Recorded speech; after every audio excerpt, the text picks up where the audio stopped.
Iniciaré los fundamentos de la Fiscalía señalando lo siguiente. Hay que centrar o delimitar cuál es el petitorio de los acusados en esta audiencia. Y se focaliza en que usted declare la nulidad de la conclusión de la investigación preparatoria. La pretensión es que se reabra la investigación que concluyó. Y el fundamento de todos los defensores de los acusados es que se ha afectado su derecho a la prueba y se ha afectado su derecho a la defensa. Pero también es importante, señor magistrado, poner en relieve una indebida estrategia que plantean los abogados defensores. Y es que en el fondo lo que estaban buscando es evitar el juicio oral y público por graves delitos de organización criminal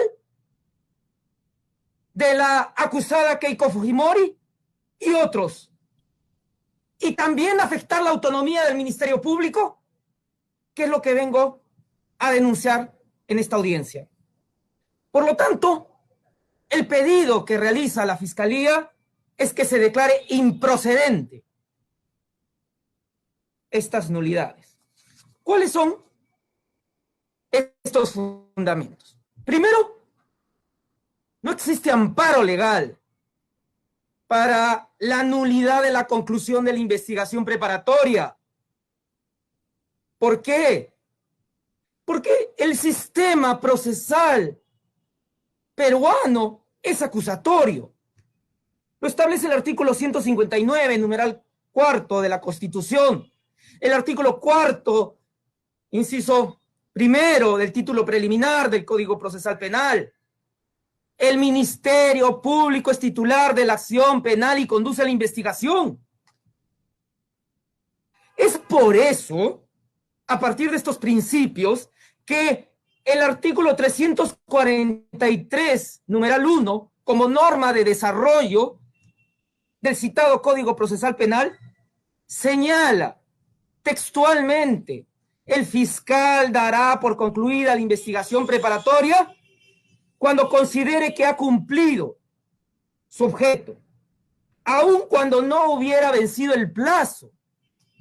Entonces, señor magistrado, una investigación preparatoria concluye cuando se cumple con su objeto o al vencimiento del plazo.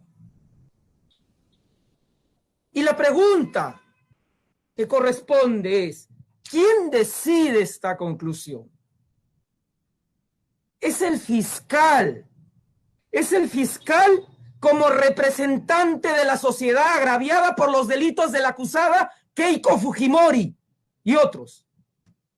Entonces, debe quedar claro que con la disposición 228, la Fiscalía ha cumplido con el objeto de la investigación preparatoria y ha formulado acusación penal.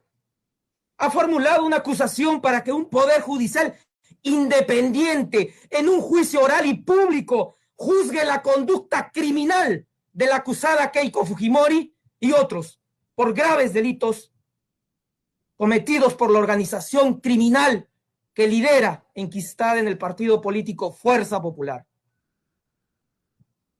Entonces, repito, la Fiscalía ha cumplido con su deber constitucional, con una acusación para que se condene a Keiko Fujimori y a otros a 30 años y 10 meses de pena privativa de la libertad. Y la Fiscalía va a demostrar que Keiko Fujimori y otros son culpables. Y esa acusación, señor juez, va a ser sometida a control judicial. Y en el control, los acusados van a ejercer su derecho a prueba, van a ejercer su derecho a defensa, conforme lo establece el artículo 350, numeral 1 inciso F del Código Procesal Penal. Pero lo que están buscando con estas nulidades es que el Poder Judicial no solamente desconozca la autonomía del Ministerio Público, sino la norma y los antecedentes jurisprudenciales. Señor magistrado, la doctrina legal señala, por ejemplo, en el acuerdo plenario 4-2010, fundamento 18º, debe quedar claro que la disposición de formalización y continuación de la investigación preparatoria es una actuación unilateral del Ministerio Público y no puede ser impugnada ni dejada sin efecto por el juez de la investigación preparatoria. Por consecuencia, la disposición de conclusión de la investigación preparatoria tampoco puede ser anulada. Se afectaría la autonomía del Ministerio Público como ente persecutor del delito. Señor juez, señor magistrado, en buena cuenta, lo que está buscando la acusada Keiko Fujimori y los otros acusados es afectar la autonomía del Ministerio Público como ente persecutor del delito. Y esto tiene que quedar claro. Keiko Fujimori busca afectar la autonomía del Ministerio Público. Citaré algunas líneas de la página 283 del informe final de la Comisión de la Verdad y Reconciliación, que dice: bajo la dictadura fujimorista, la obsecuencia del Ministerio Público ante los imperativos del Poder Ejecutivo fue total, lo que coadyuvó a la situación de descontrol e impunidad. Así también lo ha confirmado el fiscal superior Rafael Vela en reciente pronunciamiento, en donde señala que con estos pedidos se busca involucionar en el proceso. Y yo agregaría algo más: buscan volver al pasado. Por lo tanto, señor magistrado, esta nulidad, que es una cuestión eminentemente de derecho, usted, con todo el respeto, como magistrado que conoce mejor de leyes que las partes, debe usted verificar si se cumplen con los requisitos que señaló en algún momento la resolución 18 del 27 de mayo del 2009, en este expediente en el incidente 46 de la Segunda Sala Penal de Apelaciones Nacional Permanente Especializada en Crimen Organizado, presidida por César Saguanay Calcín, hoy presidente de la Corte Nacional, que entre los fundamentos señalaba el 30º inciso I, que se requiere que se haya infringido una norma procesal, es decir, verificar el principio de taxatividad, porque obviamente para solicitar la declaratoria de la invalidez de un acto debe invocarse cuáles son las causales establecidas en la ley. Es una de las manifestaciones del principio de legalidad. No hay nulidad sin ley previa. No hay nulidad sin texto legal expreso. Por lo tanto, pregunto, ¿qué norma establece que la disposición de conclusión de la investigación preparatoria puede ser anulada? Señor magistrado, puedo afirmar que los testigos que han señalado los acusados, que buscaban de que se reciban sus declaraciones en la investigación preparatoria, ya se les recibió en las etapas correspondientes de esta fase concluida. Incluso puedo afirmar que han sido ofrecidos como testigo de cargo en la acusación. Por lo tanto, en el juzgamiento podrán ser contraexaminados. Cito, por ejemplo, en el tiempo que me queda, en el caso de Jaime Yoshiyama Tanaka, se ha ofrecido como testigo con la acusación a Luisa Rocha Soares, a María Lucía Guimaraes Tavares, a Jorge Barata, a Orlando Velázquez Benítez, a Guido Águila Grados, a Dita Condori Fernández, a Marco de Queiroz Grillo. Los testigos ofrecidos por Fuerza Popular se han ofrecido también como testigos de cargo en la acusación. a Roque Benavides Ganosa, Alfredo Pérez Gubins, a Carlos Rodríguez Pastor, a Ricardo Trovarelli Vecchio, a Mariela Figari de Fabri, a José de Romaña Letz, a Andreas von Meyer, a José Morales Dazo, a José Alejandra Graño Miro Quesada, a Cristian Alberto Jomonti, a Wenceslao Bonifaz Fajardo, a Mauro Enrique Mato Munzante, a Virginia Monge Camino, a Ronald Efraín Osorio, a Luis Fernando Carreras, a Renato Castrobrea, a Mari González Pérez, a Hugo Lignetti Apasalo, a Henry Dávila Fuentes, a Celso Dextre Cuaresma, a Víctor Dextre Chirinos, a Fabricio Gravel Geri, Suito, a Gustavo Callaliusa Sasali, a José Luis Omocurcio Ruiz, a Javier López de Romaña, a Roberto Carlos Yumi Yagui, a los testigos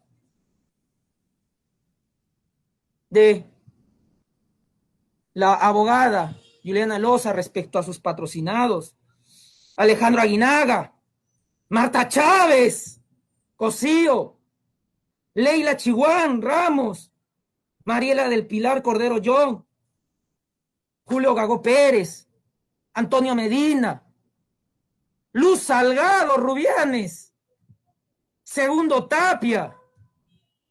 Señor magistrado, me podría ir todo el tiempo que me concede su digno despacho señalando cada una de las pruebas que he ofrecido para que sean examinados en el juicio y contraexaminados si es que no los ofrecen como testigos los acusados, los abogados de los acusados acá presentes. Entonces, cabe la pregunta: ¿se verifica el principio de trascendencia en la nulidad planteada? Y me refiero como principio de trascendencia, en que quien plantea la nulidad tiene el deber de demostrar que se ha afectado irreparablemente sus derechos y garantías procesales. Pregunto también, ¿se ha afectado el derecho de ofrecer y actuar prueba de los acusados? No, la respuesta es no, porque tienen su derecho para ofrecer testigos en la etapa intermedia, para interrogarlos en el juzgamiento, para ofrecer prueba documental. Pero, ¿por qué no lo hacen? Por la razón que enuncié al inicio de la presente exposición. Porque la acusada Keiko Fujimori no quiere que un poder judicial independiente juzgue sus crímenes en un juicio oral y público. Y de la misma manera los demás acusados. Pretende que no se logre demostrar su culpabilidad. Por lo tanto, señor juez, no existe privación o limitación de oportunidades del ejercicio de derecho de defensa, entendido en realizar alegaciones o en proponer o practicar pruebas. Por eso la fiscalía ha acusado, porque cuenta con pruebas que la acusada Keiko Fujimori es jefa de una organización criminal enquistada en el partido Fuerza Popular y por tal razón solicita que se declare culpable y a ese partido disuelto en un juicio oral, público y con todas las garantías. Incluso el Poder Judicial en sus 3 instancias señalaron que en el desarrollo de la investigación preparatoria existía sospecha fuerte grave de la comisión de los delitos para dictar prisión preventiva contra la acusada Keiko Fujimori. Por lo tanto, señor magistrado, usted respetuosamente debe verificar estos pedidos de nulidad y también verificar el principio de residualidad que compete a quien peticiona acreditar que esta es la única forma de enmendar un presunto agravio. Y pregunto, ¿la acusada Keiko Fujimori ha actuado de buena fe en el proceso penal? ¿Los otros acusados que están deduciendo esta nulidad han actuado? No, porque ellos han estado indicando que la fiscalía debía concluir la investigación preparatoria hace mucho tiempo, que la fiscalía no concluía porque no tenía pruebas. Demandaban que la fiscalía acuse. Pues sucede que esta investigación preparatoria se formaliza el 19 de octubre del 2018. Concluye el 11 de marzo de este año. Hemos empleado 2 años, 4 meses y 11 días. En ese plazo han ejercido plenamente sus derechos. Incluso alegaron en distintas instancias que había un exceso del plazo, que la fiscalía se estaba demorando investigando. Y así lograron, por ejemplo, que los señores jueces de la Corte Suprema, en la casación 358-2019, el 9 de agosto del 2019, fundamento 76, señalaran lo siguiente: que el Tribunal Supremo redujera el plazo de la prisión preventiva e impusiera a Keiko Fujimori 18 meses por el avance de la investigación. Lograron con este discurso que hoy han cambiado, que el magistrado del Tribunal Constitucional, Carlos Ramos Núñez, en su voto singular de la sentencia constitucional 2534-2019-HC/ATC, página 17, señale lo siguiente: las declaraciones públicas de los fiscales del equipo especial encargado de las investigaciones que señalan que la acusación estaría próxima a fin de iniciar con la etapa de juicio. Y con ello, señor magistrado, lograron la excarcelación de Keiko Fujimori. Pero también con la resolución 81 del expediente 299-2017, el incidente 36, recientemente el 30 de abril del 2020, la segunda Sala Penal de Apelaciones Nacional para excarcelar por segunda vez a Keiko Fujimori. Recoge los argumentos de los abogados que dice, fundamento 4.5.6, la sospecha de culpabilidad basada en la contundencia de los elementos de convicción incriminatorios no es suficiente por sí mismo para dictar prisión preventiva. Más aún si los órganos encargados de la persecución penal no muestran la diligencia debida de llevar a juicio a la imputada en menor plazo posible. Entonces, hace unos meses decían, ¿por qué no se acusa a Keiko Fujimori? Hoy que la fiscalía acusó, ya no quieren que se vaya a juicio oral. Pregunto, ¿es una conducta obstruccionista? ¿Es una conducta dilatoria? ¿Es una conducta de mala fe? Pareciera que se busca cambiar los conceptos del derecho procesal penal peruano. Y si siguiéramos esa lógica, incluso el proceso inmediato, la acusación directa, devendrían en cuestionamientos de inconstitucionalidad. Y lo que sí me preocupa es lo que ha señalado en esta audiencia la abogada de la acusada Keiko Fujimori, cuando ha señalado o ha indicado con sorpresa que el Ministerio Público cree que es autónomo. Y yo le respondo con autoridad, sí somos autónomos y sí se debe respetar la institucionalidad, y afirmar que es falso lo que ha señalado el abogado Abanto Verástegui, que el caso de la Interoceánica, la sala haya solicitado la nulidad de la conclusión de la investigación preparatoria. Y por lo tanto, sería recomendable que reconduzca su actuación a los deberes de probidad. En conclusión, el pedido de la Fiscalía es que se declaren improcedentes, porque Keiko Fujimori no se debe correr al juicio histórico por sus crímenes de delitos de lavado de activos, crimen organizado, obstrucción a la justicia y falsa declaración en procedimiento administrativo. Y utilizo, señor magistrado, para que no haya susceptibilidades de los abogados defensores, los fundamentos 18 de la sentencia plenaria 01-2011, que habla del juicio histórico, y el fundamento 25 de la misma sentencia, que habla que la Fiscalía afirma, cuando tiene pruebas, la probabilidad de que se imponga una condena al acusado. Eso sería todo, señor magistrado, de parte del Ministerio Público.